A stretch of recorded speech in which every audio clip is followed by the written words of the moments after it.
जाते मिले समाज सब पावे निज पद राम। आत्मलोक अनुपम अद्भुत ज्ञान के बसी उतरो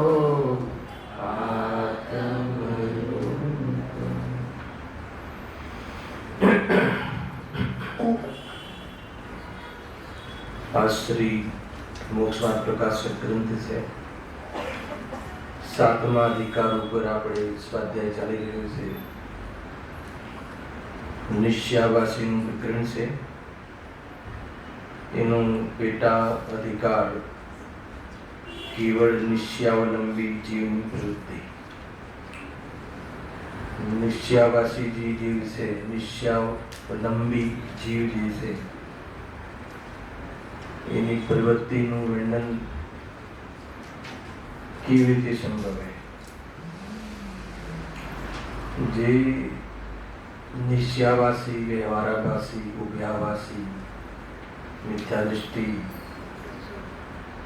એ આચરણનો દોષ નથી। પહેલા બી કહ્યું છે, એ કોઈ આચરણ સંબંધી દોષ નથી, એ શ્રદ્ધાનો દોષ છે, માન્યતાનો દોષ છે, અભિપ્રાયનો દોષ છે। કોઈ આચરણને આભાસ ના કહી શકાય। કોઈ પૂજન કરતો હોય તો એ વ્યવહારાભાસ ના કહી શકાય, કેમ કે પૂજન તો જ્ઞાની પણ કરે છે। અને કોઈ વિષય કશાય કે ભોગાદિમાં જોવા મળે તો નિશ્ચયાભાસ ના કહી શકાય, કેમ કે ચતુર્થ પંચમ ગુણસ્થાનમાં તો જ્ઞાનીઓને પણ એ પ્રવૃત્તિ જોવા મળે છે। આ એટલા માટે કહું છું, 2-4 પ્રવચન પછી એકવાર યાદ કરાવો, અહીંયા આચરણની મુખ્યતાથી વાત નથી। અને હવે પ્રકરણ તો એ આવ્યું છે કે નિશ્યાવલંબી, કેવળ નિશ્યાવલંબીની પ્રવૃત્તિ। તો અભિપ્રાય ખોટો હોય, મિથ્યાભિપ્રાય પૂર્વકની જે પ્રવૃત્તિ છે એની ચર્ચા અહીંયા વિશેષ રૂપથી આવશે। અને મિથ્યાભિપ્રાય તો સ્વયં પકડવાનો છે, અને કદાચ કોઈ શાસ્ત્રના નિરૂપણમાં એનો આધાર લઈ અને ખોટો અભિપ્રાય કાઢે તો એ ભૂલ સુધારવાની છે। 2-3 વાતો સાવધાન માટે કહું છું, એને લઈને આપણે ચર્ચા પ્રારંભ કરી છે અહીંયા પંડિતજી। હવે એ વિષય આપણે ગઈ વખતે 211 નંબરનું પેજ છે, એમાં અહીંયા 137 નંબરનો શ્લોક કોટ કર્યો છે, સમયસા નિજરા અધિકાર। યુગાનુયોગ અમારે ત્યાં મેલાડમાં ચાલી રહ્યો છે, 137નો શ્લોક સમાપ્ત કરીને આવ્યા હમણાં। એમાં એમ લખ્યું, 137 નંબરનો શ્લોક શું કામ લખવો પડ્યો એની થોડીક ભૂમિકા લાસ્ટ ટાઈમ કહી હતી, પરંતુ યાદ કરાવીને આપણે વિષય આગળ વધારીએ છીએ કે સમયસારમાં અધ્યાત્મ ગ્રંથોમાં મુખ્ય રૂપથી સમયસારની ચર્ચા છે ને 137મો શ્લોક, એટલે એના પૂર્વમાં જેટલી ગાથાઓ છે, જેટલા શ્લોક છે, એમાં એક જ ચર્ચા આવે છે કે જ્ઞાનીને આશ્રવ અને બંધ નથી, સમ્યક દૃષ્ટિને આશ્રવ અને બંધ નથી। એટલું જ નહીં, પરંતુ આશ્રવમાં દેખાતો હોય, વિષય કશાયની પ્રવૃત્તિમાં દેખાતો હોય તો પણ એને બંધ નથી અને ઉપરથી નિજરા છે। એટલે સમ્યક દૃષ્ટિને બંધ નથી એ વાત બહુ સિદ્ધ કરી। હવે એનો કોઈ ઉલટો અર્થ કાઢે, કોઈ એમ કે હું પણ સમ્યક દૃષ્ટિ છું અને અમારે તો કોઈ બંધ થતું નથી. તો તું સમ્યક દૃષ્ટિથી પહેલા કઈ રીતે તું સમ્યક દૃષ્ટિ? કેમ કે કહ્યું ને કે આત્મામાં રાગ નથી, ત્રણેય કાળે રાગનો ભાવ છે, રાગનું કારણ નથી, અને હું આત્મા છું. હું આત્મા છું, આત્માને જાણું છું. બહુ સારી વાત છે. આત્માને જાણે એ જ્ઞાની એમ કહે છે ને. પણ જે જ્ઞાની આત્માને જે જાણે છે, કેવી રીતે આત્માને જાણે છે, એ વિશેષતા કઈ રીતે છે એ તને ખ્યાલ નથી. આગળ આવી ગયું છે ને, આખો પેરેગ્રાફ કઈ વખતે લીધો હતો કે હું અબદ્ધ સ્પષ્ટ છું, મને બંધ નથી, હું સિદ્ધ સમાન છું, કર્મનો બંધ મને નથી, એમ વિચારે અને એમ વાંચે, સાંભળે, કહે, વિચારમાં પણ લે અને એમાં સંતુષ્ટ થઈ જાય. પ્રતીતિ નથી, ખાલી શુદ્ધના વિષયનો વિચાર માત્ર કરે છે. એ સંબંધી જાણકારી છે એને, અને જાણકારીમાં જ ખુશ રહે છે, અને એમાં સમ્યક દર્શનનું ભ્રમ થઈ જાય છે, અને એમ કહે છે કે જો હું તો સમ્યક દૃષ્ટિ છું, મને શુદ્ધ નહીં વિષય વસ્તુ ખબર છે, અને એટલે હું તો સમ્યક દૃષ્ટિ છું ને અમારે બંધ નથી થતો, એમ માનીને, એમ કરીને એનો આધાર લઈ અને પ્રવર્તન કરે છે. સ્વચ્છંદ થઈને પાપોમાં પ્રવર્તન કરે છે.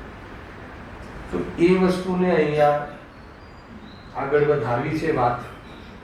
તો એમ કહે છે કે એ વાત તારી ખોટી છે. એ તો સમ્યક દૃષ્ટિની તો વૈરાગ્ય શક્તિ અને જ્ઞાન શક્તિ ખીલી છે, આત્માની રુચિ છે અને રાગની અરુચિ છે. અરુચિપૂર્વક રાગમાં પ્રવર્તે છે. આ મૂળ વાત છે. રાગમાં પ્રવર્તે છે. અહીંયા લખ્યું છે પંડિતજી, અને તને તો તું તો નિર્ભય થઈ અને પાપોમાં પ્રવર્તે છે. લખ્યું છે, વાંચો. જ્ઞાનીને આશ્રય નથી એમ આગમમાં કહ્યું છે, શાસ્ત્રમાં કહ્યું છે. તેથી કોઈ વેળા વિષય કશાય રૂપ થાય છે. જ્યારે જ્યારે વિષય કશાય રૂપ થાય, વિષય કશાય તો ખ્યાલ છે ને, વિષય અને કશાય. વિષય અને કશાય. વિષય કયું તત્વ છે? અજીવ તત્વ. અને કશાય કયું તત્વ છે? આશ્રિત. એટલે બહારના જે પૂતગલ પદાર્થો, જે પાંચ ઇન્દ્રિયના જ્ઞાનના વિષય, પંચેન્દ્રિય જ્ઞાનનો વિષય કોણ છે? પૂતગલ. તો પાંચ ઇન્દ્રિયના જ્ઞાનનો વિષય પૂતગલ બને, એનું લક્ષ્ય કરે, એનું નામ કશાય. એનું લક્ષ્ય કરીને જે પણ કલ્પના કરે, ઇષ્ટનિષ્ઠ બુદ્ધિપૂર્વક જે પણ કલ્પના કરે, એ બધી વિષય કશાય. તો એ જે વિષય કશાય જે જ્યારે પ્રવર્તે છે, ત્યારે બહુ જોરદાર લખ્યું છે, ત્યારે બંધ થવાનો ભય નથી. કોને? આભાસી. સમ્યક દર્શનનો જેને આભાસ છે, કેમ કે કહે ને માત્ર સમ્યક દર્શન છે, ને શાસ્ત્રમાં કહ્યું છે ને કે સમ્યક દૃષ્ટિને બંધ થતો નથી. એટલે અમારે તો, અમને તો સર્ટિફિકેટ મળી ગયું. શું? સમ્યક દૃષ્ટિને આ એમ માને છે કે એને તો ભોગનું સર્ટિફિકેટ, છૂટ મળી ગઈ. કેમ કે શાસ્ત્રમાં કહ્યું છે ભોગ ભોગવતો હોવા છતાં એનો ઉલટો અર્થ કાઢે છે. ભોગ ભોગવતો હોવા છતાં ભોગવતો નથી, બંધે નથી, નિર્જાશે, એમ લખ્યું છે. એટલે અમને તો, અમે કઈ ભોગ ભોગવીએ છીએ, પણ અમને કઈ ભોગ ભોગવવામાં, અને અમે તો આત્માનું દર્શન છે ને. તો કહે છે કે તને જ્ઞાનીની ખબર નથી વ્યથા. અંદરમાં એને જે ભોગનો ભાવ આવે છે, તો એમ લાગે છે, અરે ગુરુદેવ તો કહે છે કે શુભમાં આવે તો એવું લાગે છે કે ભઠ્ઠીમાં આવી ગયું, તો અશુભમાં આવતો હશે ત્યારે એને કેવું લાગતું હશે? ભય નહીં? સમજવા જેવું છે ને. તો અહીંયા કહે છે કે એને બંધ થવાનો ભય નથી અજ્ઞાનીને. ખ્યાલ? તો નિર્ભય થઈને, નિશ્ચિંત થઈને, નિશંક થઈને પાપોમાં પ્રવર્તે છે. અને આધાર શું દે છે કે નહીં, આત્મદર્શન, આત્મદૃષ્ટિ વાળા તો બંધ નથી. એને માત્ર સ્વચ્છંદી બની રાગાદી રૂપ પ્રવર્તે. રાગાદી રૂપ પ્રવર્તવું એનું નામ નિશ્ચયવાસી નથી. સ્વચ્છંદ થઈ અને રાગાદી રૂપ પ્રવર્તવું એનું નામ અહીંયા કહ્યું છે. હવે એના માટે પછી છેવટે થાકીને આચાર્ય અમરચંદ્રદેવે એક શ્લોક લખી કાઢ્યો. 12મી ગાથા પણ આજે યોગાનંદ આવી છે. 11મી ગાથામાં જે શુદ્ધ ને એની જોરદાર કથા કહીને લઈશું આપણે એના કોટેશનમાં આજે કેવી રીતે થાય છે, ત્યાં શું ઇન્ટરપ્રિટેશન શું છે. 12મી ગાથા પણ લખવી પડી. અપરંભાવ રહે છે ત્યારે એને વ્યવહાર પણ પ્રયોજનવાન છે. પછી એક જાણેલો પ્રયોજનવાન શબ્દ લખ્યો, એનો શું અર્થ કાઢવો. આદરેલો પ્રયોજનવાન નથી, એનો શું અર્થ કાઢવો. અને આદરેલો પ્રયોજનવાન નથી એટલે જીવે એવો અર્થ કાઢ્યો કે અંગીકાર નહીં કરવો, હે ને? એમ નથી એનો અર્થ, અને ત્યાં થોડીક નરમાશ બતાવી. નરમાશ શું? સત્ય બતાવ્યું કે ભાઈ પૂર્ણતા નથી ત્યાં સુધી તો એને પ્રયોજનવાન છે, તો એને કાળમાં ઘુસાડી દીધું. કોઈએ કાળમાં ઘુસાડી દીધું ને. જો લખ્યું છે ને વ્યવહારદર્શિતા, બુદ્ધિશ્રી બહુ ખુલાસો કર્યો. વ્યવહારદર્શિતાનો અર્થ એમ નથી કે વ્યવહારથી થાય છે, એને એ બધા અર્થો કર્યા છે. પણ 12મી ગાથા લખવાની જરૂર શું પડી આચાર્ય દેવને? 11મી ગાથામાં તો વ્યવહારની તો એ તો ભલે હસ્તાવલંબન રૂપે અહીંયા કહ્યું છે શાસ્ત્રમાં, પણ એનાથી તો બંધ જ થાય છે. અને અવિદ્યમાન છે, અસત્ય છે, અભૂતાર્થ છે, અને આ બધી વાત કહી તમે. અને હવે પછી પાછી વ્યવહારને શું કામ પંપાડો છો? 12મી ગાથા શું કામ લખી પડી? આ વાત આવી એવી જ વાત અહીંયા છે. મારે એટલું બતાવવું છે. એ વિષય હમણાં લેશું થોડી વારમાં, એ તો કાલે આવી જશે. કાલે વિચારવાની જ છે 12મી ગાથા. ભાવાર્થ બાકી, ભાવાર્થ આવી ગયો, રિપીટ કરીએ. અચ્છા, તો ચાલશે. અને એમાં ભાવાર્થ ઓર ખુલાસા છે, કારણ કે ટીકામાં ઈશારો કર્યો છે ને, ભાવાર્થમાં ખુલી નાખી છે વાત પંડિતજી જયચંદજી સાહેબે. ખેર આપણે અહીંયા આપણે પહેલા આચાર્ય અમૃતચંદ્રદેવની વાત સાંભળીએ. સમ્યક દ્રષ્ટિ સ્વયમમહમ, ફરીથી સમ્યક દ્રષ્ટિ સ્વયમયમહમ જાતુ બંધો નમેશ્યામ દિત્યુત્તાનો પુલકવદના રાગિણોપ્યાચરંતુ આલંબંતામ સમિતિ પરંતામ તે યતોદ્યાપિ પાપા આત્માનાત્મા વગમ વિરહાત સંતિ સમ્યક ત્વરેકતા. ખ્યાલ આવે એવું છે અને આજે કરીને આલંબંતામ સમિતિ પરંતામ. તો પણ એ જીવ પાપી છે, આપણને તો આમ હે ને જમીન ખસી જાય એવું લખ્યું છે. જબરજસ્ત વસ્તુ કહી છે. જો પોતાની મેળે જ, પોતાની મેળે સ્વયં હું સમ્યક દ્રષ્ટિ છું. કોઈ સમ્યક દ્રષ્ટિ પોતાની મેળે જ કહે? ખ્યાલ? કોઈ પ્રસંગ બને અને કોઈ વાત જનરલી કોઈ હે ને હું પોતાની મેળે જ હું સમ્યક દ્રષ્ટિ છું. કેવી રીતે સમ્યક દ્રષ્ટિ કહી દીધું થોડી વાર પહેલા કે કેવી રીતે સમ્યક દ્રષ્ટિ માને છે. અને અહીંયા પણ લખ્યું છે. આ જો કેવળ નિશ્ચયાવલંબી જીવની પ્રવૃત્તિમાં પહેલો પેરેગ્રાફ એના માટે લખ્યું છે. આ લખ્યું ને એક શુદ્ધાત્માને જાણવાથી જ્ઞાની થઈ જાય છે. વાત તો સાચી છે. એટલું સાંભળીએ તો લાગે શુદ્ધાત્માને જાણવાથી જ્ઞાની જ થાય, અજ્ઞાની થોડી રહે. અને એમને કશાની જરૂર પણ નથી. વાત તો સાચી જ છે. પણ અહીંયા એ પોઝિટિવ સેન્સમાં જ લખ્યું. આ છે તો પોઝિટિવ વાત, પણ આનો નેગેટિવ યુઝ કરે છે એ અર્થમાં લખ્યું છે કે આત્માને જાણવાથી જ્ઞાની થઈ જવાને. રાજુભાઈ વાત સાચી છે કે નહીં? અરે બહુ પરમ સત્ય વાત છે કે આત્માને જાણવાથી જ જ્ઞાની થવાય ને. હજુ સુધી આત્માને નથી જાણ્યો એટલે જ્ઞાની છે. બરાબર છે. તો બતાવો તમે આત્માને જાણો છો? હવે એના પર વિચાર કરીએ. અહીંયાથી હું દરેકને પૂછું, સમ્યક સ્વાધ્યાયજી, બોલો આત્માને જાણો છો? આ કે જાણીએ છીએ. કેવો છે આત્મા? અનાદિ અનંત છે, ધ્રુવ છે, પરિપૂર્ણ છે, હે ને? આ બધું લખ્યું છે અહીંયા. અને પરિપૂર્ણ છે એટલે એને કશાની જરૂર નથી. ત્રિકાલી છે, અનંત ગુણોનો સામર્થ્યશાળી છે, બધું જ બરાબર છે. બોલો તમે આત્માને જાણો કહેવાય કે ના કહેવાય? અહીંયા જેટલા બેઠેલા છે એને આત્માના વારામાં કદાચ આથી વધારે વિશેષતા, જેટલું બોલ્યો એનાથી વધારે વિશેષતા ખબર હશે તો શું એ વ્યક્તિને આપણે આત્મજ્ઞાની કહી શકીએ? પણ એ જીવ પોતાને આત્મજ્ઞાની માની તો શકે ને? એ તો છૂટશે ને માની શકવાની. ખ્યાલ આવે? માની શકે ને ભ્રમ થઈ જાય. એ લખ્યું છે જોરદાર. જો એવું જાણી કોઈ વેળા એકાંતમાં બેસી ધ્યાન મુદ્રા ધારી. તો આ બધું જે લખ્યું છે ને એ બધું પાછું કરવાનો પણ ઉપદેશ આપે છે. ભાઈ એકાંતમાં બેસ, તું એનો વિચાર કર. ખાલી કાલનો વિષય, કર્ણિન્દ્રનો વિષય નહીં બનાવ, ખાલી ચર્ચાનો વિષય નહીં બનાવ, વાણી વિલાસમાં નહીં રહે. તું એના પછી વિચાર કર, ચિંતન કર. અરે તું એના પછી પોતાના ઉપર એપ્રોચ કર, પોતાને એ સંબંધી પોતાને ઇન્વોલ્વ કરીને વિચાર કર. અહીંયા સુધી તો કોઈ પ્રોબ્લેમ નથી. અહીંયા સુધી તો સાચી વાત છે. પછી હે ને અને વળી ઉઠતા બેસતા બધા સિદ્ધાંતો યાદ આવે, રોટલી બનાવતા બી કોણ બનાવે યાદ આવે. સમજો? આ સારી સેન્સ છે, આ સારી સાઇન છે, આ કોઈ ખરાબ સાઇન નથી. બરાબર છે? પછી શું થયું તો કે એમાં સંતુષ્ટ થઈ જાય, જીરો થઈ ગયું. એ લખ્યું છે પંડિતજી. એમાં સંતુષ્ટ થઈ જાય એટલે કે એમાં એને ભ્રમ થઈ જાય. સંતુષ્ટ થઈ જાય એનો અર્થ શું છે રાજુભાઈ? ભ્રમ થઈ જાય. એને ભ્રમ, સારો ભ્રમ થઈ જાય. મને તો આત્માની ખબર છે, મને ગમે ત્યારે પૂછો અને અમને તો યાદ રહે છે, બહુ યાદ આવે છે, આત્માની યાદ બહુ આવે છે. આત્માની યાદ આવવાનું નામ સમ્યક દર્શન ક્યાં લખી છે? અને આત્મા સંબંધી જાણકારીનું નામ સમ્યક દર્શન ક્યાં લખી છે? અને આત્માની પ્રતીતિ. હવે વાત એ છે કે આત્માની પ્રતીતિને કેવી રીતે વેરીફાઈ કરવી, પ્રોબ્લેમ એ છે. એટલે એમાં 7 તત્વ લીધા અને 7 તત્વમાં મુખ્ય રૂપથી 2માં વિભાજન કરી લીધું. અને અહીંયા પણ લખ્યું, સાંભળો, એમાં 2 વસ્તુ કહી, એક જ્ઞાન શક્તિ અને એક વૈરાગ્ય શક્તિ. બહુ લીધું નતું, થોડું યાદ કરે તો મજાનો વિષય. એમાં બે ક્લેરિટી કે કેવી રીતે વેરીફાઈ કરવું, કે કેવી રીતે કે જ્ઞાન શક્તિ તો આત્માની રુચિ, અને આત્માની રુચિની સાથે વૈરાગ્ય શક્તિમાં શું લીધું હતું કે રાગની અરુચિ. આ 2 વસ્તુ. રાગનો અભાવ નથી લીધો, રાગનો અભાવ નથી થયો, રાગની રુચિનો અભાવ થયો. હવે રાગની રુચિનો અભાવ થયો હોય એટલે સમ્યક દ્રષ્ટિ કહેવાય તો તું તો રાગનો જ અભાવ માની લીધો. એક તો એ ભૂલ થઈ ગઈ.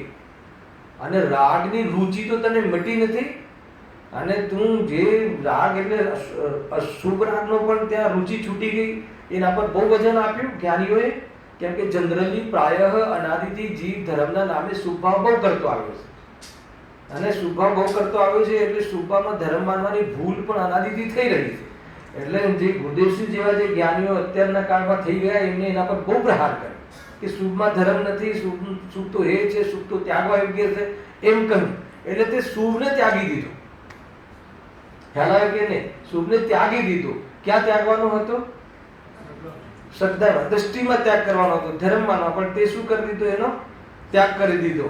અને પછી બાકી જે રહ્યું શું? શુદ્ધાત્મામાં તો તું દેખાતો નથી, અને તું શુભમાં બી છોડી દીધું. એટલે અશુભમાં શું કર્યું? તે પૂરા હર્ષથી, પૂરી હર્ષથી અશુભમાં પૂરા, મતલબ કે પછી ગાદીથી ઉઠે અને પૂરા બરાબર શુદ્ધાત્માની એવી જોરદાર કથા કરે, અને પછી જોરદાર પછી સામે રેકડી પર ચા પીવે અને કહે કે આત્મા ક્યાં ચા પીવે છે? કહે છે અને કહે કે આત્મા તો ને એ તો જળની ક્રિયા છે.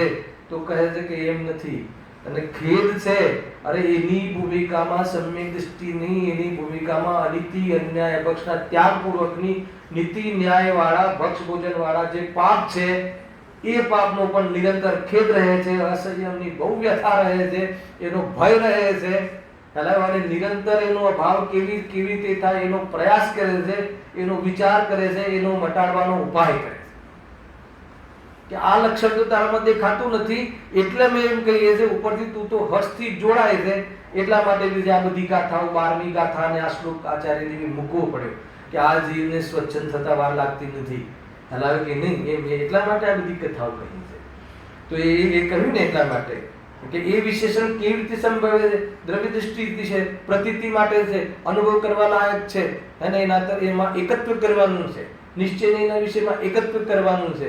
અને જીવન જીવવાની જે જ્યાં સુધી પરિપૂર્ણ સ્થિર નથી થતો, તો જે વ્યવહાર કહ્યો છે શાસ્ત્રોમાં, એ વ્યવહાર રીતે તારું જીવન હોવું જોઈએ. એ નક્કી વાત છે. એમ નિશ્ચયને વ્યવહારની સંધિ છે. હે ને? બહુ ખુલાસો થાય એવી વસ્તુ છે. અને આમાંથી બી આપણે વાંચીશું હમણાં. જોરદાર લખ્યું. જુઓ, પોતાની મેળે જ હું સમ્યક દ્રષ્ટિ છું, મને કદી પણ બંધ નથી. કદી પણ બંધ નથી. અચ્છા, કદાચ આ વાક્યને સાચી સેન્સમાં કેવું હોય તો સ્વભાવમાં તો ક્યારે બંધ નથી. ત્રિકાળી ધ્રુવ ભગવાનમાં આત્મામાં તો કોઈ અપેક્ષાએ બંધ નથી, એકાંતે બંધ નથી. તો સત્ય થઈ ગયું વાક્ય. મારો જે સ્વભાવ છે, જે પરમ સ્વરૂપ છે આત્માનું, ખ્યાલ આવે કે નહીં, જે અસલ સ્વરૂપ છે, જે 5મી ગાથામાં જે કહ્યું છે, જે આત્માને મારામાં કહેવાની પ્રતિજ્ઞા કરી છે, એક જ વિભક્ત આત્મા, એ આત્મા અથવા આત્માનો મૂળ સ્વભાવ, ત્રિકાળ સ્વભાવ, નેચર, હે ને, એમાં તો કોઈ રાગ નામની ચીજે નથી, ને રાગ થાય એવી એનામાં કોઈ શક્તિ નથી. તો ત્યાં તો કોઈ પ્રોબ્લેમ નથી. એમાં જ્યારે રાગ નથી તો બંધ પણ નથી. બંધથી પ્રભાવિત નથી. બંધ નથી એટલે એ રૂપે થઈ ગયો નથી. બંધની વચ્ચે પણ બંધથી પ્રભાવિત નથી. એ વાત બંધાયેલો છે ને, બંધ ભાવોની વચ્ચે પણ છે, પણ એ રૂપે થઈ ગયો. અમે માની લીધો કે ભાઈ અમે માની લીધું કે હું આ બંધાયેલો છું, હું આનો કમિટેડ છું, પણ એ થઈ ગયું નથી થયું. એ અબંધ સ્વરૂપની વાત. એવા અબંધ સ્વરૂપની દૃષ્ટિ કરવાની હતી. અને વર્તમાનમાં તારો જે બંધ છે, એ બંધને મટાડવા માટે અથવા એને ગ્રેય બનાવીને એમાં પોતાના કર્તવ્ય રૂપ અનુભવ કરવાનો નિષેધ હતો. પહેલા કર્તવ્ય બનવો કરવાનો નિષેધ હતો, પણ તું કે મને તો બંધ જ નથી, તો હવે શું કરીશ? પછી સમ્યક દર્શનની સાથે સાથે સિદ્ધ થવાની વ્યવસ્થા નથી. સમ્યક દર્શન થઈ જાય એ જ સેકન્ડ એની સાથે સિદ્ધ અવસ્થા આવી જતી હોય તો બરાબર છે, પણ એ તો છે જ નહીં. એમાં તો કેટલો કાળ જાય છે, એમાં 15 વમી જઈ શકે અગર સમ્યક દર્શન ન વમે તો. અને વમી જાય તો ખબર નહીં એને, અર્થાત તો અંતર્મૃતકમ પૂતગલ પરાવર્તન, એમાં તો અસંખ્યાત ભાવ, અનંત ભાવો કયા એમાં. પહેલા એ રીતે છે, પૂતગલ એક પરાવર્તન બી નહીં, પણ ભાવ અનંત થઈ શકે. ખતરનાક વાત છે. એ પ્રમાણે હા, પોતાની મેળે જ હું સમ્યક દ્રષ્ટિ છું, મને કદી પણ બંધ નથી. એ પ્રમાણે ઊંચું ફૂલાવ્યું છે મુખ જેણે. હેલાવ્યું ને, એટલે એવો અહંકાર કરે, અમને સાનો બંધ હોય? કેમ ના હોય તમને બંધ? હે ને, કોઈ ગોમાં કરતો હોય ને કોઈ કહે કે ભાઈ એને આ બંધ છે, અમને બંધ ના હોય. કેમ કે શાસ્ત્રોમાં કહ્યું છે, લખ્યું છે, આમાં તેમ જ લખ્યું છે. અહીં બ્રેકેટમાં જ લખ્યું, મતલબ શાસ્ત્રોમાં કહ્યું છે. વૈરાગ્ય શક્તિ રહિત પણ આચરણ કરે છે તો કરો. વૈરાગ્ય શક્તિ રહિત ખ્યાલ આવે ને, વૈરાગ્ય શક્તિ નથી એટલે આત્માની રુચિ, અરે રાગની રુચિ છૂટી નથી એમ કહે છે. રાગની અરુચિ વગર આચરણ કરો. ખ્યાલ આવે, રાગની અરુચિ વગર જે આચરણ કરે એ તો અનંતમ બિંદી છે. રુચિપૂર્વક આચરણ કરે છે એમ કહેવું છે તો કરો. તથા કોઈ પણ 5 સમિતિમાં સાવધાનતાને અવલંબે છે તો અવલંબો. બેને ઉડાવી દીધી વાત, બહુ જોરદાર વાત છે. માની લો આગળ લખ્યું છે 201-202 ગાથામાં, સર્વ આગમધર ભલે હો, ભલે સર્વ આગમધર હો, બધા શાસ્ત્રોનું જ્ઞાન હો, નૈમિક દ્રવ્ય જે આવે એવી વિશુદ્ધિ હો આચરણમાં પણ, પરંતુ જેને સ્વપનનું વેદ વિજ્ઞાન નથી, એ જે આચરણ કરે છે એ શું છે? આશ્રમ અને આત્માનો તફાવત ખબર નથી, આત્માને જાણતો નથી, એ અનાત્માને જાણતો નથી, સ્વને નથી જાણતો, એ પરને નથી જાણતો. એટલે એવી બધી ભાષાઓ છે સંસારમાં. વૈરાગ્ય શક્તિ પણ રહિત પણ આચરણ કરે છે તો કરો, હે ને, કરો તો મરો. અમને શું છે એમ કહે છે પંડિતજી, હે ને. આ વૈરાગ્ય શક્તિ તો છે નહીં તને, રાગની રુચિ તો છૂટી નથી, આત્માની રુચિ તો થઈ નથી, ખાલી આત્માની વાત જાણે છે, બસ એટલી વાત કહી. અને એ પૂર્વક તું આચરણ તું કરે છે, બંને બંધ થતો નથી. એનું નામ કે એને એના આધાર લઈને તું કે આચરણ કરે છે આ, તો કે કરો. કાં તો તું સમિતિ આદિ પાલન કરો, કે રાગ તો આત્માને છે જ નહીં, તો સમિતિ આદિ પાલનના ભાવને રાગ માનતો જ નથી, ધર્મ માને એમ માનીને કરે તો પણ અહીંયા શું લખે છે? બંધ છે ના લખ્યું. શું લખ્યું આગળ જુઓ તો, પરંતુ જ્ઞાન શક્તિ વિના હજુ તે પણ પાપી જ છે, હે ને. તે બંને આત્મા અનાત્માના જ્ઞાન રહિતપણાથી સમ્યક્ત્વ રહિત છે. એને સમ્યક્ત્વ કેવું? ટૂંકમાં એમ કહેવું છે, સારું એમ કહેવું છે. આપણે થોડુંક ભાવાર્થનો એકાદ પેરેગ્રાફ બી વાંચીએ છીએ, 1.5 પાનાનો ભાવાર્થ છે, તમે ઘરે વાંચી લેજો, હું થોડું સાર કહી દઈશ. એમાં એમ કહેવું છે કે માની લો કે જે જીવ આત્મા અને અનાત્માનો વિભાગ નથી, આત્માની અનુભૂતિ નથી, ખાલી આત્મા સંબંધી જાણકારી શાસ્ત્રોના માધ્યમથી રાખે છે, અને એ કોઈ જીવ કે મને તો બંધ થતો નથી એ માની અને કોઈ સ્વચ્છંદ રૂપે પાપોમાં પ્રવર્તન કરે છે, એ સમ્યક દર્શન કેવી રીતે હોઈ શકે? એને પાપોમાં પ્રવર્તન કરે એને સમ્યક દર્શન કેવી રીતે હોઈ શકે? એમ ના કીધું. શું કીધું? કે જે હું સમ્યક દ્રષ્ટિ છું, મને બંધ થતો નથી એમ માનીને પાપોમાં પ્રવર્તન કરે. સ્વચ્છંદ રૂપે પ્રવર્તન કરવાનો નિષેધ છે.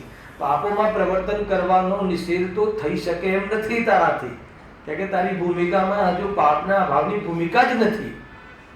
પાપના અભાવની ભૂમિકા મુનિ દશા છે. એના પહેલા ક્ષાયિક સંકૃતિ હોય તો બી એ પાપના અભાવની એની પાસે સામર્થ્ય નથી, પર્યાયમાં હજી એવો પુરુષાર્થ નથી. એવો પુરુષાર્થ મુનિ દશામાં પ્રગટ થાય. આટલું સ્પષ્ટ ખ્યાલ આવે પાપનો અભાવ. અને આગળ તો બહુ ખુલાસા કર્યા છે, પાપમાં પણ મનતા લાગી દે, પુણ્યમાં પણ મનતા લાગી દે, અને શુદ્ધતાના ઠેકાણા નહીં તો આ શું થઈને પડ્યો રહે. એક નવો એંગલ મેં આજે વાંચ્યો, હજી કાલે આવશે પણ મને વાંચનમાં આવી વાત. જો અહીંયા શું લખે છે,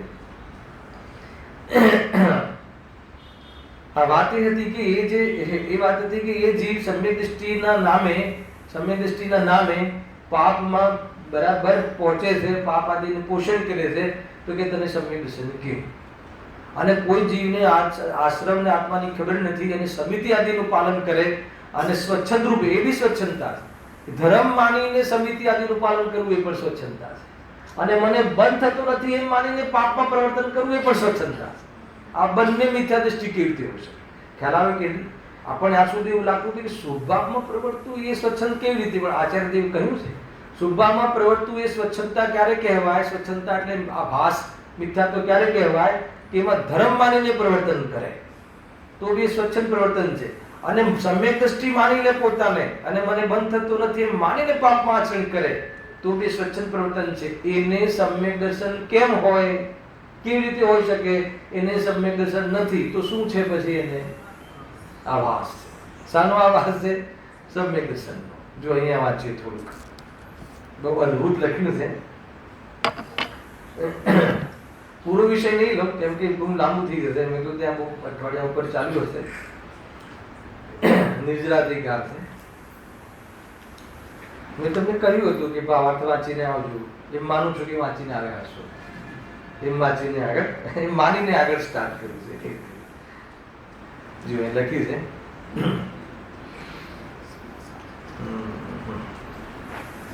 137 ને અહીંયા છે જો. પરદ્રવ્ય પ્રત્યે રાગ હોવા છતાં જે જીવ હું સમ્યક દ્રષ્ટિ છું મને બંધ થતો નથી એમ માને છે. શું લખ્યું? પરદ્રવ્ય પ્રત્યે રાગ હોવા છતાં. શું પરદ્રવ્ય પ્રત્યે રાગ હોય તો સમ્યક દ્રષ્ટિ ના હોઈ શકે? હોઈ શકે ને. ફરીથી પરદ્રવ્ય પ્રત્યે રાગ હોવા છતાં આગળ આનો પ્રશ્ન ઉઠાવ્યો છે. પરદ્રવ્ય પ્રત્યે રાગ હોય તો શું એ સમ્યક દ્રષ્ટિ નથી? અને આચાર્ય જયસિંહની ટીકા છે 201 202 પર તો બહુ ખુલાસા કર્યા છે. ત્યાં તો એમ કહે છે કે પરદ્રવ્ય પ્રત્યે રાગ નથી અને પરદ્રવ્ય પ્રત્યે રાગ હોવા છતાં જે સમ્યક દ્રષ્ટિ છે એમ માને છે તો તમારે એવું કેવું છે કે પરદ્રવ્ય પ્રત્યે રાગ ના હોય તો સમ્યક દ્રષ્ટિ નથી. તો પછી ત્યાં એવો પ્રશ્ન કરે છે કે જે મતલબ કે ચતુર્થ પંચ ગુણસ્થાન વર્તી તીર્થંકર કુમાર લીધા છે. પછી ત્યાં લીધું કે ભરતજી એવી ચક્રવર્તી, સગર ચક્રવર્તી, રામ બલભદ્ર અને પછી યુધિષ્ઠિર મહાપુરુષ કે આ બધા શું સમ્યક દ્રષ્ટિ નથી? કેમ કેમ કેમ એવો પ્રશ્ન કરવો પડ્યો? કેમ ને રાગ છે, ગરજ છે. શું વાત કરો છો? અરે રામને તો કેવો રાગ આવે છે, કેટલો રાગ સીતા પ્રત્યે, ભાઈ પ્રત્યે. સીતાનું જે કિડનેપ થઈ જાય ને અપહરણ, જ્ઞાનીઓને પણ આવા ઉદય આવતા હશે. આપણે થોડોક ઉદય હલકો આવે તેમ લાગે કે આટલું વાંચીએ છે તો એ ઉદય આવે છે. અરે જ્ઞાનીઓની પત્નીનું કિડનેપિંગ, અપહરણ, વિચાર કરો હે ને. અને એમાં કેટલો રાગ, એટલો રાગ કે રાગ એટલો હાવી થઈ જાય કે એક સંકીર્તિ કોઈ એમ બી ના કહી શકે કે ભાઈ એમને સમય તો હશે તો થોડા ટાઈમ વમી ગયું હશે એટલે પછી ઝાડ પાનને પૂછતા હશે. અરે એવું એક સાઈક સંકીર્તિ કેટલી જાતિનું ઝાડને પૂછે, એક જીવને પૂછે, જવાબ આપે કેન્દ્રીય મારી સીતા ક્યાં છે. રાગ માથે ચડી જાય ને એટલે કઈ વિવેક ના રહે. સમ્યક દૃષ્ટિ હોવા છતાં તો પછી કહે છે કે તમે કહો છો કે પરદ્રવ્ય પ્રત્યે રાગ હોય અને કોઈ એમ કહે હું સમ્યક દૃષ્ટિ માનું છું, હું સમ્યક દૃષ્ટિ છું, તો શું એવું કઈ કહેવું છે તમારે કે સમ્યક દૃષ્ટિને રાગ ના હોય? તો કે ના. અહીંયા જે રાગ વાળું લીધું છે પરદ્રવ્ય પ્રત્યે રાગ, અહીંયા જે રાગી જીવ લીધું છે એ મિથ્યાત્વ સહિતના રાગ વાળા જીવને રાગી કહે છે. સમય સારમાં મિથ્યાત્વ સહિતના રાસુભાસુ ભાવને જ રાગ કહે છે. બાકીના રાગને રાગ કહેવાની પદ્ધતિ અધ્યાત્મની નથી. અને એને તો બાકી એમાં પાછું રાગ ક્યાં સુધી છે કહેશે કે રાગ ક્યાં સુધી છે તો કે 10મા ગુણસ્થાન સુધી. બધી જ વાતોના ખુલાસા આવે છે. તો કે એ કહેવાની એક પદ્ધતિ છે, ગજબની વસ્તુ છે. પણ એનો અર્થ એવું નથી કે રાગ નથી. રાગે છે, બંધે છે, એને બંધનો ભય છે. અને મિથ્યા સમ્યક નિશ્ચયવાસીને બંધનો ભય નથી. અંતર એટલું બહુ મોટું અંતર છે. હર સમય એને ભય છે. કેમ કે બંધ ભાવ અને બંધનું કારણ બંધ ભાવ, રાગ ભાવ મારી શાંતિ છીનવે છે. એને ભય ગતિઓની ઓળખી નથી. આ વળી પાછું નવું કન્સેપ્ટ. નહીં તો કોઈ કહે કે અમને બી બહુ ભય છે, અમને બી બહુ અશુભ ભાવનો ભય છે. શુભ ભાવનો ભય છે ના, કે શુભ ભાવનો ભય નથી. તો અશુભ ભાવનો કેમ ભય છે કે નરકોમાં દંડા પડે. અને શુભ ભાવનો કે એનો થોડી ભય હોય તો સ્વર્ગમાં જવા મળે. તો કે એવી દ્રષ્ટિ ફેલાવે કે નહીં. જ્ઞાનીને જે બંધનો ભય છે એનો અર્થ કે એને જે પ્રાપ્ત થયું હોય ને રત્નત્રય, અને એમાં નુકસાન થવાનો ભય રહે છે. અને વર્તમાનમાં જે વિતરાગતાનો વિકાસમાં જે બાધા થાય છે ને એનો ભય છે. એને કોઈ ગતિઓની ઓળખી કે ભાવ કેવો આવશે એવો કોઈ ડર નથી હોતો. ડર નથી હોતો કહે ત્યારે એ સંબંધી વિચારો, અને ડર છે તો એ સંબંધી વિચારો કે મોક્ષ માર્ગમાં હાનિ એને નુકસાન માને છે. એ આ કન્સેપ્ટ છે આ બધા. એને એને કોઈ એવું નથી કેમ કે જન્મ મરણ તો હવે એને અટકી ગયા છે. હવે એને જન્મ મરણનો વિકાસ નથી, ફિક્સ થઈ ગયા છે. હે ને? હવે અનંતતા નથી રહી એમાં હવે વધી ના શકે. એના જન્મ મરણમાં મર્યાદા આવી ગઈ એ રીતે છે ને. અહીંયા તો પરદ્રવ્ય પ્રત્યે રાગ હોવા છતાં જે જીવ, અહીંયા રાગ હોવા છતાં એટલે કે રાગમાં એકત્વ બુદ્ધિ હોવા છતાં જીવ હું સમ્યક દ્રષ્ટિ છું, મને બંધ થતો નથી એમ માને છે, તેને સમ્યક્ત્વ કેવું? એને વળી સમ્યક્ત્વ ક્યાંથી હોય? હે ને? એમ લખ્યું ને, હું મને બંધ થતો નથી એમ માને છે. શું બંધ થાય છે? એને સમ્યક દ્રષ્ટિ બંધ થાય છે? બોલો. અરે બંધ થાય છે, પણ સાહેબ તમે જ કીધું ને આગળની ગાથો બંધ થતો નથી. એ તો અનંતાનો બંધી બંધ થતો નથી, આમ અનંત સંસારનો બંધ થતો નથી એમ કહીને સમ્યક દર્શનનો મહિમા, આત્મદર્શનનો મહિમા કરીએ છીએ. પણ એનો અર્થ એવો નથી કે એને સર્વથા બંધ થતું નથી એમ માનીને તું પાપોમાં ચાલ્યો જાય અને તું એનો મિસયુઝ કરે, એનો લાભ ઉઠાવે અને તું શાંત સંતુષ્ટ થઈને બેસી જાય. આપણને તો સમ્યક દર્શન છે ને, ભલે પાપમાં રહ્યા પણ આપણને ખબર છે કે આ બે જુદા છે. તો એમ કહીને તું પોષણ કરતો હોય, અંદરમાં મનાવતો હોય તારા મનને ખોટી રીતે, તો કે તને ભ્રમ છે કે તારું અહિત થઈ રહ્યું છે, તને ખબર નથી. એ અહીંયા કહે ઘણા જીવોને આવી જાતિના અંદરમાં પ્રોબ્લેમ ચાલતા હોય. પ્રોબ્લેમ છે હેલો, પાપ આવી જાય, પાપના પરિણામ તો આવવાના છે. ક્યાં જાય? સમ્યક દર્શન થાય તોય આવે, અને આવે તો સમ્યક દર્શન જ નથી. એટલે હર્ષભેર આવે, ખુશી ખુશી કરે છે પાપોના પરિણામ. અને કેમ કરે છે? ખુશીથી કે અમને બંધ થતું નથી, અમારે તો પ્રોબ્લેમ જ નથી, અમારો સંસાર કપાઈ ગયો છે. તો કે તું ભૂલે છે કે તારો સંસાર તો એવી રીતે વધી રહ્યો છે કે તને ખબર નથી. એ અહીંયા જો તે પહેલા તો શુભ ભાવીદા, તે વ્રત સમિતિ પાળે તો પણ સ્વપનનું જ્ઞાન નહીં હોવાથી તે પાપી જ છે. પાપી સિદ્ધ શું કામ લખવું પડે? વ્રત સમિતિ પાળે પાપ કહેવાય. બોલો, જે પેલું પાપ અને પુણ્ય સમાન છે એ ભાષા અહીંયા નથી. જે કહ્યું ને યોગશાસ્ત્રમાં, જે પાપને તો પાપ સૌ કહે પણ પુણ્યને પાપ જૈન શાસન કહે છે, એ તો અપેક્ષા છે કે બંને પાપ અને પુણ્ય બંનેથી બંધ થાય છે. એ અપેક્ષા સમાન છે. અને બંનેની પ્રકૃતિ જુદી છે, બંનેના કર્મના નામ જુદા છે, બંનેના ફળ અલગ અલગ આવે છે, એટલે બંનેમાં અંતર પણ છે. જેટલું અંતર છે એટલું અંતર છે, પણ એ અંતર એવું અંતર છે કે બંને ગતિઓમાં રહે છે.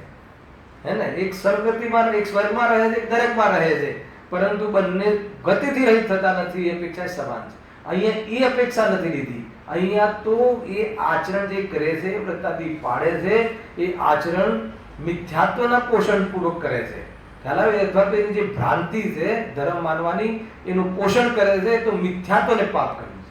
તો અર્થ શું આવે કે મિથ્યાત્વ પૂર્વક કરવામાં આવતા શુભાશુભ ભાવો શું છે? બોલો જરા. તમને એવું લાગ્યું નહીં કે આપણે તો રહ્યા જ નહીં ક્યાંયના? હર્ષદભાઈ ના ખ્યાલ આવે શું કેવું છે? મિથ્યાત્વ સહિત કરવામાં આવતા શુભાશુભ ભાવો, અશુભને તો પાપ કહેવાય, પણ મિથ્યાત્વ સહિત સદાચાર, મિથ્યાત્વ સહિતનું આચરણ, પૂજા પાઠ, સ્વાધ્યાય, ગુરુદેવની ટેપ સાંભળીએ, એ ભાવ, એ ક્રિયા, હે ને? મિથ્યાત્વ સહિત અગર આપણા એ ભાવ અને ક્રિયા હોય તો એ શું છે? ભારે પડી જાય છે. પાપ છે. કેમ પાપ છે? બતાવો કેમ પાપ છે? કેમ કે એનું માધ્યમ બનાવીને કરવાનું શું હતું? મિથ્યાત્વ તોડવાનું હતું. એનો આધાર લઈ, એ માહોલમાં એમાંથી માર્ગદર્શન લઈ અને એ લઈને આપણે શું કરવાનું હતું? મિથ્યાત્વ, ભ્રમ, દેહ બુદ્ધિ, એકત્વ બુદ્ધિ, શુભમાં અહમ બુદ્ધિ તોડવાની હતી. એના બદલે શું કર્યું? તમને ખ્યાલ આવે શું કહેવા માંગુ છું? કદાચ કોઈ સાવધાની આવી જાય તો કામ. એના બદલે આપણે શું કર્યું? એ ભાવ પ્રત્યે અને એ ભાવ જેના નિમિત્તે થાય છે, નિમિત્તો પ્રત્યે શું કરી દીધું? એકત્વ કરી દીધું. તો એને શું કહેવામાં આવે છે? તો કે પાપ છે. છોડ કે પુણ્ય નથી. ધર્મની તો કોઈ વાત જ નથી. ધર્મ તો સમ્યક દ્રષ્ટિ હોય ત્યાં એ પોઝિશનમાં તોય નથી એને, પણ એ માને છે કે ધર્મ નથી. એ તો માને છે કે આ કમજોરી છે. એ તો માને છે કે આમાંથી ક્યારે સ્વરૂપમાં જતો રહો. આખી વાત જુદી છે. બહુ ભારે પડે આપણને. એકાંત બહુ થઈ જાય છે. એકાંત થઈ જાય છે ને ત્યાં આત્મદર્શનનો જે પુરુષાર્થ સવાલ જ નથી આવતો, અવસર બી નથી. એકાંત કરીને બેસી ગયા કે નહીં, તો એ રીતે છે. અહીંયા લખ્યું ને, જો વ્રત સમિતિ પાળે તો પણ સ્વપનનું જ્ઞાન નહીં હોવાથી તે પાપી જ છે. એક તો આ જીવ લીધું, પછી બીજો જુઓ, એક બીજો હીરો કયો છે? પોતાને બંધ નથી થતો. હવે એક એવો જીવ કે બંધ નથી થતો એમ લખ્યું ને, જો શ્લોકાર્થ લખ્યું, શ્લોકાર્થ એમાં લખ્યું છે મને કદી બંધ થતો નથી, એટલે આમાં સમય સાથે કોઈની સામે હોય એમાં લખ્યું કેમ બંધ થતો નથી એને પૂછે તો કે કારણ કે શાસ્ત્રમાં સમ્યક દ્રષ્ટિને બંધ કહ્યું નથી ને, એટલે અમને નથી થતું. તો તમને કેમ ના થાય? તો કે અમે સમ્યક દ્રષ્ટિ છીએ ને, પોતાની મેળે જ એમ લખ્યું શબ્દ એ નાખ્યો, પોતાની મેળે જ પોતાની સમ્યક દ્રષ્ટિ. મને બતાવો સમ્યક દ્રષ્ટિ પોતાને સમ્યક દ્રષ્ટિ માનતો હશે?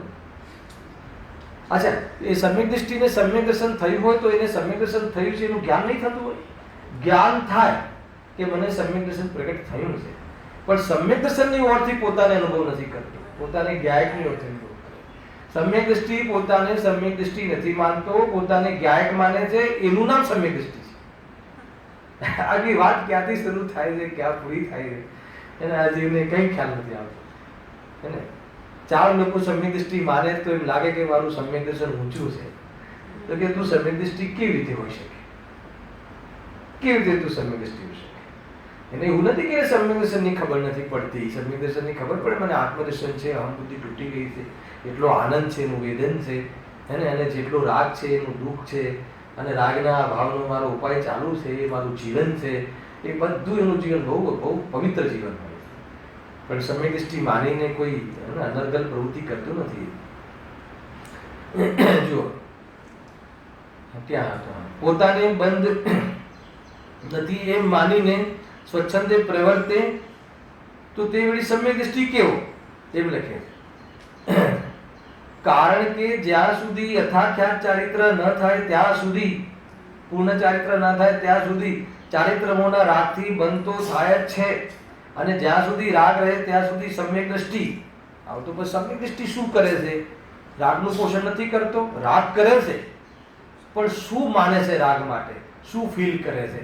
ગજબ છે. આટલું બધું કોણ સમજાવે? લખ્યું હતું આચાર્ય અમૃતચંદ્ર દેવે અને અજયચંદજી સાહેબે લખ્યું છે કે અને જ્યાં સુધી રાગ રહે ત્યાં સુધી સમ્યક દ્રષ્ટિ શું ફીલ કરે છે? સમ્યક દ્રષ્ટિ તો પોતાની નિંદા ગરહા કરતો જ રહે છે. આ ફીલ હે ને, રાગની નિંદા કરે છે. કયા રાગની નિંદા કરતો હશે? ફટાફટ, શુભ રાગની કે શુભ રાગની? અરે કોઈ બી રાગની નિંદા. શુભ રાગની નિંદા એટલે શું? અશુભ રાગની નિંદા કેવી રીતે કરવી શીખવાડી દઈશ ને તો પછી કોઈ એમ આ ભાષમાં અમે તો આવી નિંદા કરીએ છીએ. અરે કથનોમાં, વિચારોમાં નહીં, ફિલિંગની વાત છે કે જ્યારે શુભ ભાવ આવે, કશાયની મનતા એવી આવે, ગુરુ પ્રત્યે એવો અહોભાવ આવે, તત્વો પ્રત્યે એટલો જોરદાર અંદરમાં ભાવ આવે, ખુશી થાય, સાંભળજો, પણ એનાથી મારા પ્રયોજનની સિદ્ધિ થતી નથી એમ માને, એનું નામ કે એ ભાવની નિંદા.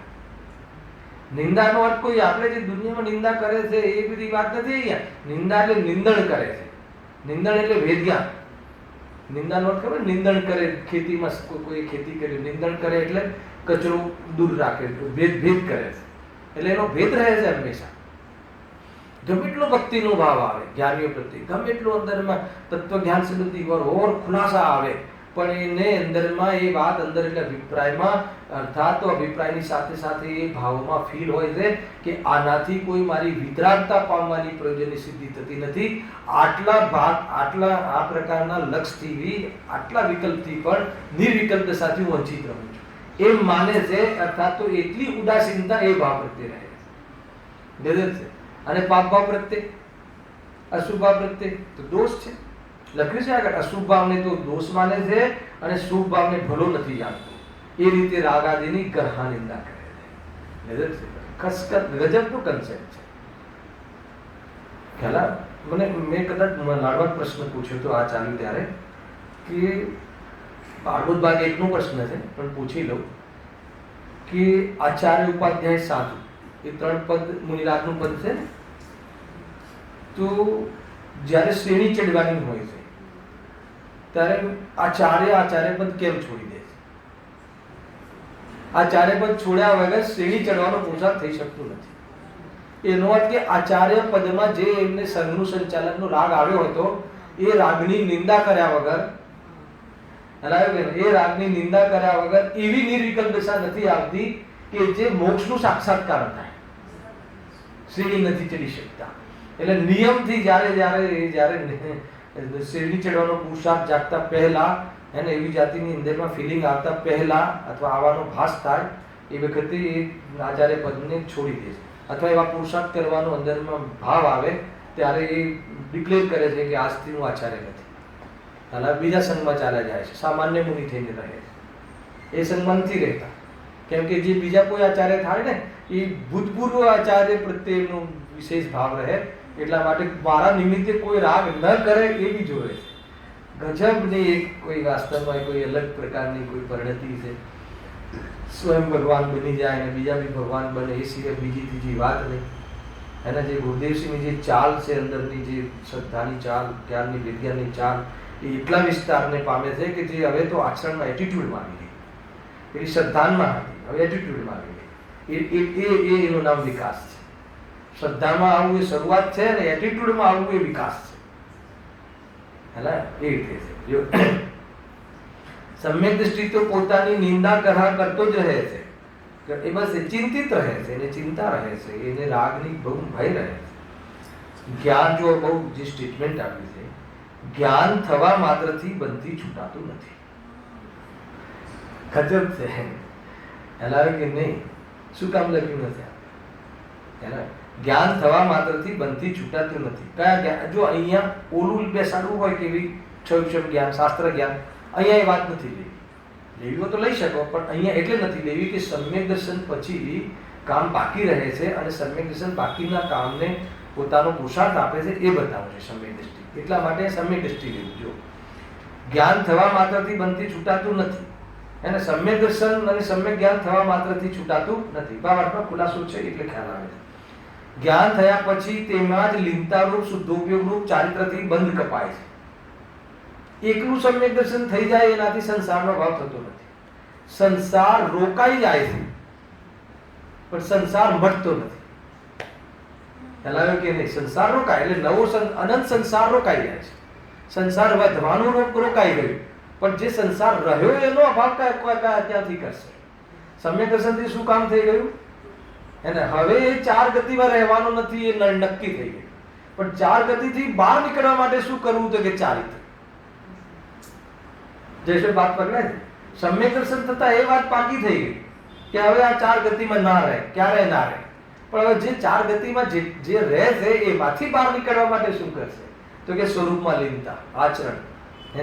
અને સ્વરૂપમાં લીનતાની વચ્ચે કેટલી બધી બધા બ્રેક આવતા હોય છે.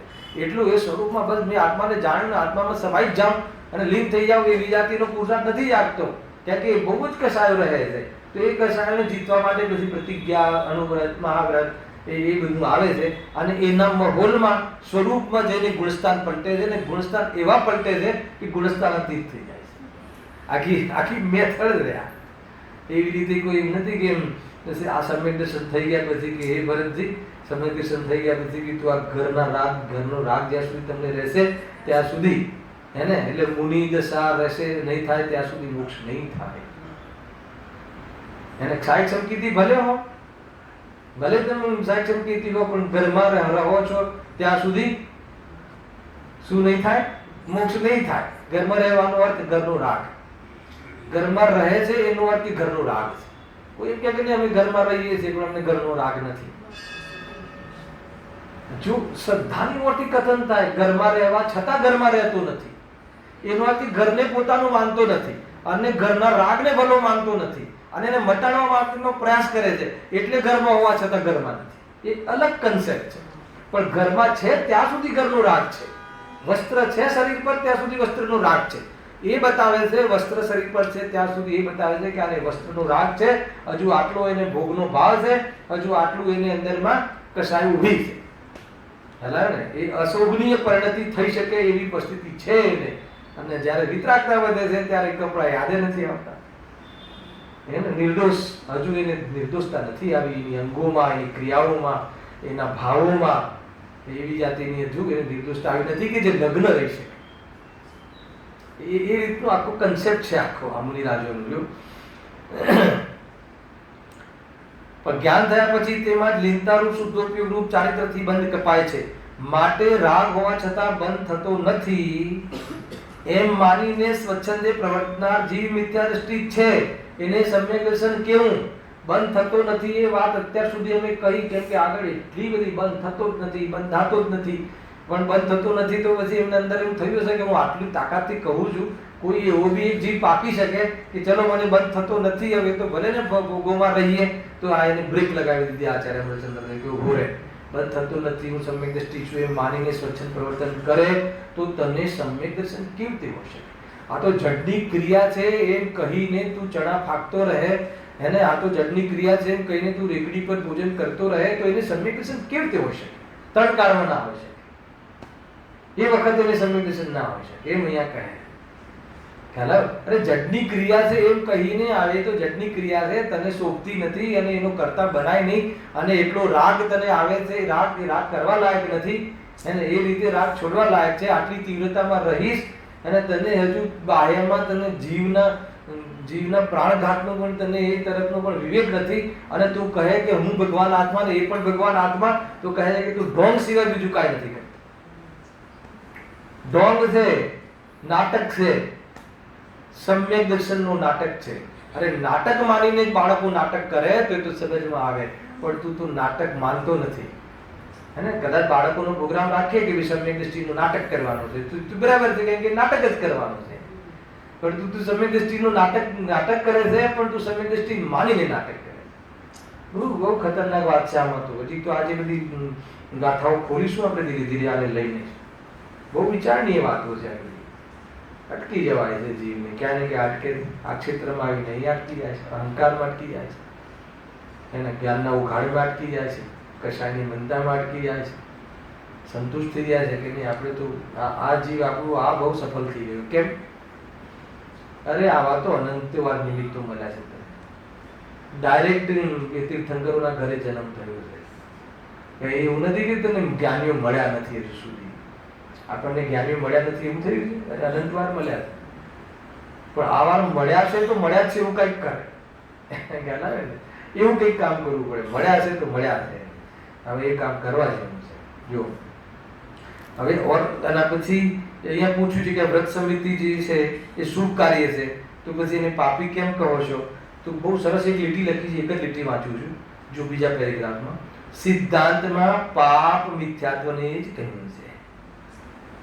એને સિદ્ધાંત ગ્રંથોમાં મિથ્યાત્વને પાપ જ કહ્યું છે. આગળ જોરદાર લખ્યું કે જ્યાં સુધી મિથ્યાત્વ રહે ત્યાં સુધી શુભ અશુભ સર્વ ક્રિયાને અધ્યાત્મમાં પરમાર્થે પાપ જ કહેવાય છે. હવે ગજર છે આપણી પૂજાના પાઠનો પાપ કહેવાય છે, એમાં એક અંતર છે કે જે જીવ મિથ્યાત્વનું પોષણ કરી અને શુભાશુભ ભાવ કરે એને પાપ કહ્યું છે, પણ જે જીવ મિથ્યાત્વને ઢીલું કરે, શુભાવમાં રહીને સ્વાધ્યાય કરીને મિથ્યાત્વને ગલાવે તો એને પૂર્વચર વ્યવહાર કહેવાય છે. હેલો, કારણ કે સમ્યક સન્મુખ મિથ્યાત્વ એક કેટેગરી અને એક મિથ્યા દ્રષ્ટિ, બે કેટેગરી મિથ્યાત્વમાં પાડો. કે જે મિથ્યા દ્રષ્ટિ, જે અહીંયા જે મિથ્યા દ્રષ્ટિ લીધો છે કે એના શુભાશુભ ભાવોને પણ પાપ કહેવું, એ કયો મિથ્યા દ્રષ્ટિ લીધો છે કે જે શુભ ભાવના નામે, હે ને, શુભ ભાવના નામે મિથ્યાત્વનું પોષણ કરે છે, ધર્મના નામે ભ્રમ પોષણ કરે છે, અને ધર્મના નામે પાપમાં આચરણ કરે છે. તો એ જીવ તો મિથ્યા દ્રષ્ટિ જ છે, એના તો શુભાશુભ ભાવ બંને પાપ જ છે. પરંતુ કોઈ જીવ, કારણ કે જે પણ કોઈ જીવ મિથ્યા દ્રષ્ટિ છે એ જ સમ્યક દ્રષ્ટિ થશે, અને સમ્યક દ્રષ્ટિ થશે તો એના પહેલા એને આ જ જોવા મળશે, વિજ્ઞાન કરશે, તત્વાભ્યાસ કરશે, જે સદાચારનું પાલન કરશે, બધું કરશે કે નહીં કરે, તો પછી એને બી પાપમાં નાખી દેવો? તો કે ના. જે સમ્યક સન્મુખ કોને કહેવાય? હલાવે કે નહીં, કે જે આ વાંચીને સાંભળીને જે મોહ જેનો ઢીલો થતો હોય, અને એ જેનો મોહ એટેચમેન્ટ જેની ઢીલી થતી હોય કોના પ્રત્યે, માન્યતા એની ઠંડી પડતી હોય, માન્યતા ઢીલી થતી હોય, તો એ જ ભાવ જ્યારે મિથ્યાત્વ ગ્રંથિભેદ થઈ જાય છે ત્યારે આ ભાવ પૂર્વચર વ્યવહાર તરીકે એને કહેવામાં આવે છે. બસ હવે ઠીક ને હર્ષદભાઈ? હવે વાંધો નહીં કે હવે થોડી શાંતિ થઈ? તો કે હજુ ગડબડ છે. શાંતિ થઈ એવું માની તો ગડબડ છે, કે હજુ મારા શુભ ભાવને તમે કંઈક સારું નામ આપો, એટલે એને અર્થ કે એને એના શુભ ભાવ પ્રત્યે રુચિ છે એકત્ર. એ ગજબ છે ભાઈ. આ અંદરમાં આપણને ફિલિંગ્સ ઉપર બધી વસ્તુ છે. અંદરમાં ફીલ શું થાય, તને ફીલ શું થાય, તને કેવા અભિપ્રાયથી તું શું માને, તને રાહત થઈ ગઈ. હવે એ તો અત્યાર સુધી આટલા 20 વર્ષથી ગુરુદેવને સાંભળીએ છીએ ને આ બધું તે અમારું અમને તમે પાપમાં ખપાઈ દીધું, તો કે હા હવે તમે સમ્યક સન્મુખ વાળો જે પ્રોગ્રામ લાવ્યા ને તો એમાં લાવે એનાથી શું થયું? એનાથી આપણી જે ભક્તિ, આપણી પૂજા, આપણે એને કંઈક નામ મળ્યું હે ને. અરે એનું એક જ નામ છે, આશ્રમ. એ આશ્રમનું ભેદ છે, ખ્યાલ આવે કે નહીં? એ માહોલમાં તે કામ કરવાનો પ્રારંભ કર્યો છે એટલા માટે તને સમ્યક સન્મુખ કહ્યું છે. કેમ કે એને આ ભાષે નથી, સમ્યક સન્મુખ મિથ્યા દ્રષ્ટિને આ ભાષે નથી ને સમ્યક દર્શને નથી. તો પછી કઈ પોઝિશન હોય? તો કે આ પોઝિશન હોય કે એને મોહ ઘડે છે. અને એ મોહ ઘડતો ના હોય, એનું પોષણ કરતો હોય અને તું કાંઈનું કાંઈ મતલબ કે અધવા તધવા કોઈ જીવન તારું હોય તો સમજી લેજે કે તારું કાંઈ ઠેકાણું નહીં. ગજબની વસ્તુ છે ભાઈ. એ રીતે છે. હું ઘણી વખત બહુ વિચાર્યું કે ગુરુદેવસિંહનું જ્યારે આગમન થયું ત્યારે ગુરુદેવસિંહની એક કોમેન્ટ્સ હતી કે આ જીવને હજુ પુણ્યના ઠેકાણા નથી. પણ અત્યારે ગુરુદેવસિંહ હોત તો એમ કહે કે આ જીવને હજુ પાપના ઠેકાણા નથી. અત્યારે હોત તો 100% એમ કહે. આ મારું અનુમાન છે. પાપના ઠેકાણા નથી. પાપમાં બી અનીતિ અન્યાય પક્ષ છે. પાપ તો નૈતિક હોય હે ને, આત્માર્થી નહીં હે ને. ના ના, એ તો સમ્યક દર્શન થાય ત્યારે ને. તો એવો પોઈન્ટ છે કે આ સમ્યક દર્શન થયું અને નૈતિક પાપ થયું એમ છે. અરે 8 અંક છે ને, કાલે મેં લીધું હતું સ્વાધ્યાયમાં કે 8 અંક છે ને, 8 અંક કોને હોય? નિસંકિત, નિકાંક્ષિત, નિર્વાંશિકતા, જેવી વાત્સલ્ય ભાવ, પ્રભાવના, ઉપગુણ કોને હોય? સમ્યક દ્રષ્ટિ. તો સમ્યક આ બાજુ સમ્યક દર્શન જન્મ ને આ બાજુ 8 અંક જન્મ એમ હોય? અરે 8 અંક તો એના પૂર્વ ભૂમિકામાં હોય છે. સમ્યક દર્શનની પાત્રતામાં હોય છે, પણ સમ્યક દર્શન પછી એ અંગને નામ આપવામાં આવે છે કે ભાઈ હવે આને આ અંગ કાર્યકારી છે. હાલાવે ને એના પહેલા કોઈ જીવમાં દોષ દેખાતો હોય ને, ઉપગુહન એને કોઈ જીવમાં કોઈ દોષ થઈ જતો દેખાય તો એ કોઈ એને એડવર્ટાઇઝમેન્ટ ના કરે. ખ્યાલ એમાં ધર્મ બદનામ થાય છે, એમાં ગુરુ બદનામ થાય. ખ્યાલ તો એનો અર્થ એવું નથી કે પોષણ કરે, કરાવડાવે, પણ એને લઈને મુખ્ય ના કરાય. એને કોઈ વ્યક્તિ, કોઈ મિત્ર હોય, આપણો સાધર્મી હોય અને એનામાં કોઈ એવો દોષ હોય તો વારંવાર એ દોષ ના બતાવવા જોઈએ હે ને. એને એનું સાવધ બતાવવું જોઈએ. અરે તમે તો પહેલા રોજ આવતા હતા, તમારું તમને તો બહુ ગમે છે, હવે તમારું તો વિષય પ્રિય વિષય છે, એમ કરીને તમે તો ખોવાઈ ગયા, તમે તો આમ કર્યું, એમ નહીં. એ રીત જ નથી. કોઈ બી જીવને આમાં સ્થિર કરવો હોય, સ્થાયી કરવો હોય તો એની શક્તિ બતાવો, એને મહિમા બતાવો, એના માર્ગનો મહિમા બતાવો, એને એના સ્વભાવનો મહિમા બતાવો. એ જીવને એમ થાય કે નહીં, મને દોષ રહિત, દોષ હોવા છતાં હજુ મારી કદર થાય છે, દોષ હોવા છતાં મને હજી મારા સ્વભાવને યાદ કરવા વાળા જીવો પડ્યા છે, તો ફરીથી જોડાઈ જાય ને ફરીથી કામ કરીને આપણાથી આગળ નીકળી જાય. એ બહુ મોટી વાત થોડી છે. એ તો થયું હતું ને ઓલા માગનંદી આચાર્ય, કુંભારની છોકરી જોડે લગ્ન કરી લીધા, સમ્યક દર્શન હતું. અત્યારે તો કોઈ માને? ખ્યાલ આવે કે નહીં? કાળ દોષ બહુ છે ભાઈ, લોકોની પરિણતિમાં બહુ બધા પરિણામ છે. હવે જ્યારે કોઈ જગ્યાએ કોઈ કઈ ખુલાસો કરવો હોય તો શાસ્ત્રનો કોઈ મુનિરાજોને, તો એક આચાર્ય કહ્યું કે આનો ખુલાસો માગનંદી કરીને પેલા આચાર્ય હતા, હાલ ગ્રસ્ત જીવન જીવે છે, લગ્ન સહિત કોઈ જીવે છે, જે રહે છે ત્યાં, અને એ જ ખુલાસો કરી શકશે. હવે એમને તો વસ્ત્ર પહેરી લીધા હતા અને ગ્રસ્ત જીવન જીવતા હતા, પીછી લટકાઈ દીધી હતી ખૂણામાં. હવે મુનિ હતા નહીં. પછી એ મુનિરાજો એમને શોધતા શોધતા ત્યાં જાય છે ને એમને કહે છે કે સાહેબ આપને બતાવવાનો અર્થ શું થાય. કે એ એમને મુનિરાજ મારી પાસે પૂછે છે તો એમને આખી કથા કહી. એ જીવને એમ થાય છે કે આટલો બધો મહિમા છે, આટલો બધો સ્વભાવની જે મારી આરાધના હતી એને પણ લોકો યાદ કરે છે. પલટાઈ ગયો જીવ. 1 સેકન્ડ ના લાગી, 1 સેકન્ડ ના લાગી, તાત્કાલિક સામાન્ય આજ્ઞાનો વ્યવહાર કરી અને મુનિ દીક્ષા લીધી ને એ ભવે મોક્ષ. વિચાર કરો, ક્યાંથી જીવ, ક્યાંથી એને આપ્યું તું બસ આમ છે તેમ છે. અરે તું ક્યાંથી જોડે છે? હવે ઉદયો આપતા હોય છે એવી જાતિના, એનું પોષણ કરવાની વાત નથી. આવતા હોવા છતાં જીવ પલટાઈ શકે છે, જીવ મંગલ છે. મિથ્યા દ્રષ્ટિ નિરોધનો જીવ પણ સિદ્ધોના કુળનો જીવ છે. એ યાદ રાખવા જેવું છે.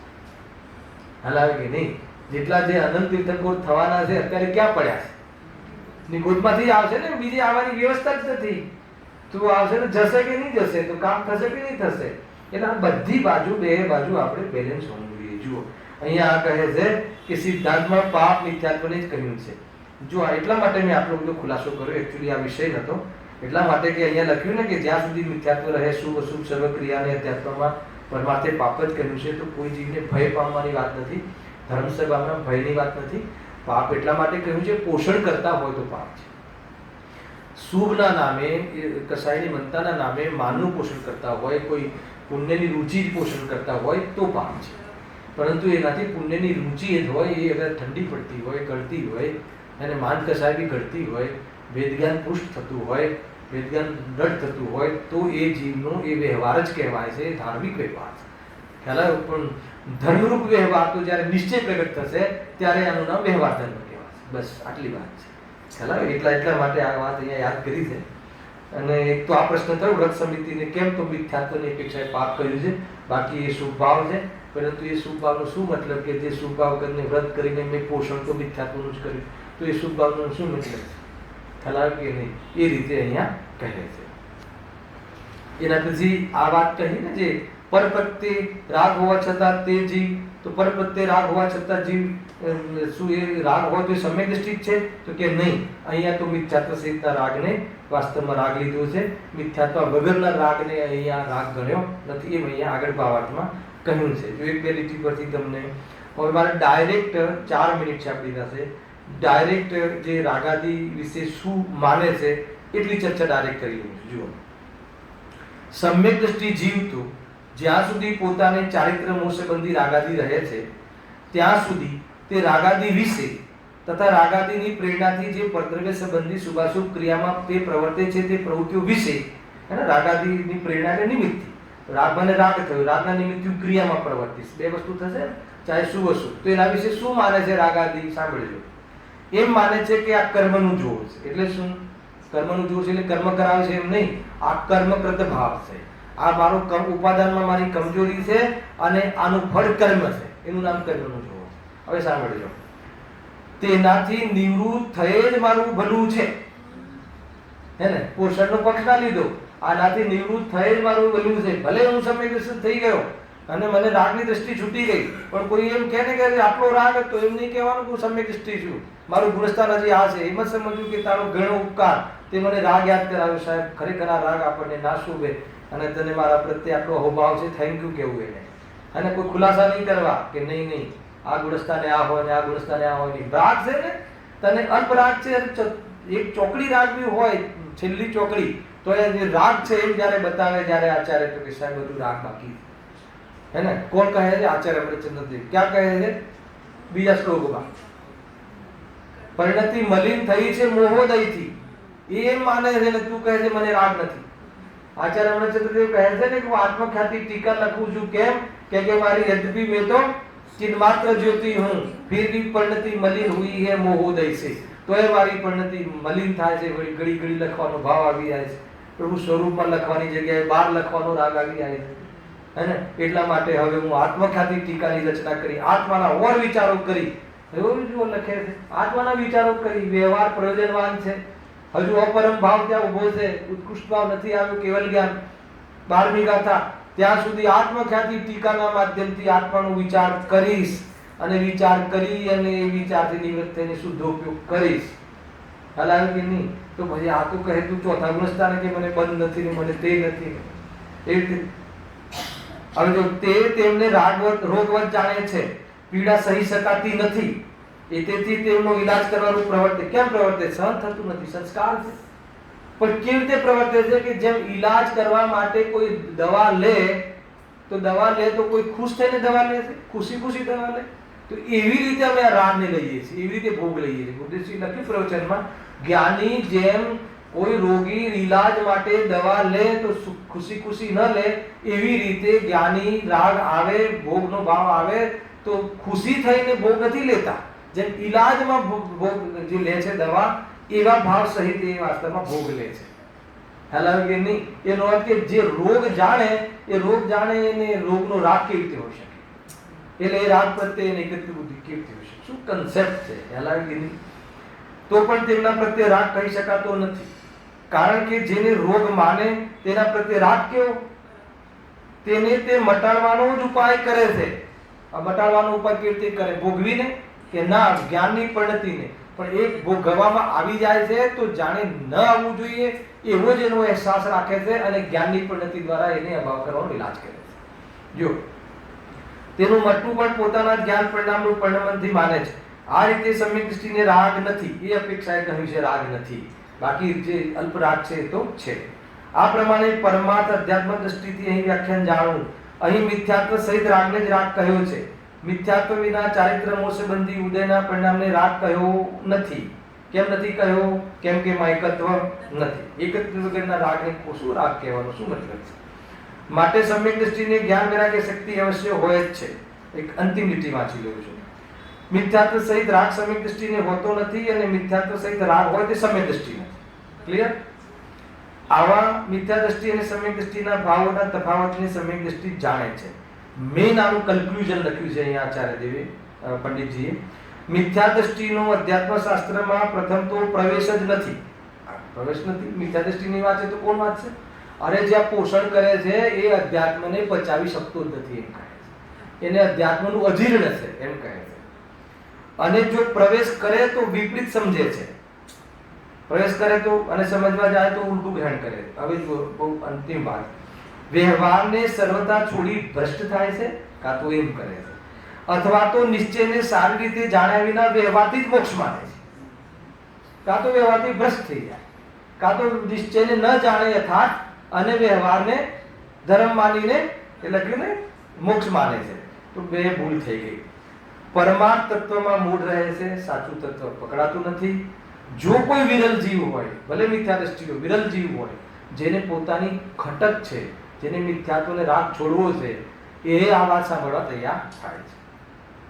યથાર્થ સ્યાદવાદના ન્યાયથી સત્ય સમજી જાય. આ સ્યાદવાદથી કઈ અપેક્ષાએ કહ્યું છે, કઈ અપેક્ષાએ આમ કહ્યું છે, બરાબર સમજીને નિરપેક્ષ જીવન જીવે તો કહે છે કે સમ્યક દર્શનને પ્રાપ્ત થાય છે. એવી વાત અહીંયા કરી છે. આ પ્રમાણે જે પંડિતજી અહીંયા જે 137મો શ્લોકની ચર્ચા કરી હતી એ ચર્ચા થઈ. કાલે આપણે આગળ ચર્ચા કરીશું. સહેજાનંદી શુદ્ધ સ્વરૂપી અવિનાશી આત્મ સ્વરૂપ સહેજા